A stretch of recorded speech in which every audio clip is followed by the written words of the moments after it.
For John, the Federal Defense of Marriage Act may be coming up for either appeal or renewal. What is your position on this act?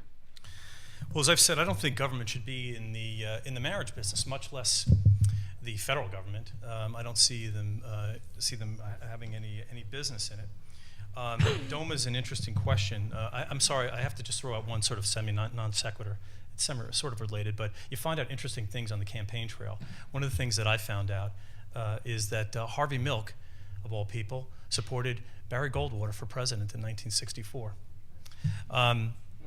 It shouldn't surprise us in some ways, though, because the gay community didn't have very much luck with the government back in those days. So, it wouldn't, you know, the libertarian elements of Barry Goldwater ought to make sense to some folks. But as I mentioned before, I don't think the federal government has any business being in the marriage business, and as a result, I would support the repeal of DOMA. It's interesting because this is a very issue close to my heart. I'm an interior designer by profession, and when some people say some of their best friends are gay, the vast majority of my best friends are gay, and we've had some very heated arguments about this, or I should say discussions.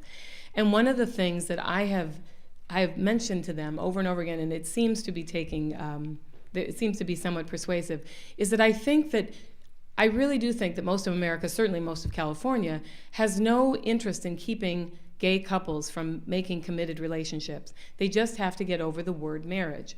And I know they aren't happy with that, but if in fact marriage is defined by, if it is by definition between a man and a woman, they just have to come up with another word for their union. I do think they should have couples that have been together and have made a commitment to each other. I think it's a Republican value that we want them to be committed to each other and responsible to each other. So I just think they have to get over the word marriage because, in fact, in many religions, marriage has a very specific reason, a very specific meaning. And so I think that's one of those issues that is going to only be won in the hearts and minds of people. And I didn't believe in a constitutional amendment about it, like Proposition 8. I just don't think it was appropriate. But I think this is one of the things that must be dealt with in people's hearts and minds. But I also think that some of these social issues are the kind of distractions that the Democrats are going to use against the Republican Party. And I think we have to be very firm that the important issues in this campaign have to do with taking our government back and getting them off our backs. Yeah, and I would say that that there are a number of rights, a series of rights that committed gay couples forfeit because of their sexuality, their orientation. I think that we have to work to resolve those issues, and the way to do that remains to be seen. I've thought about this. I still don't have a clear definition or answer, frankly, on it, but I'm still open to suggestions.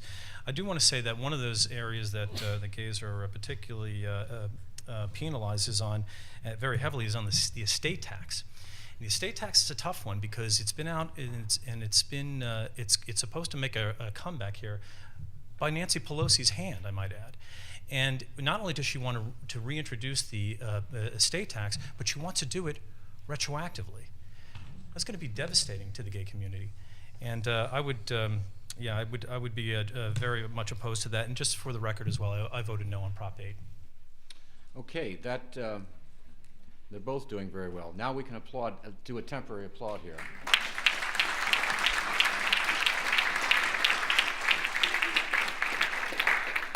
Now this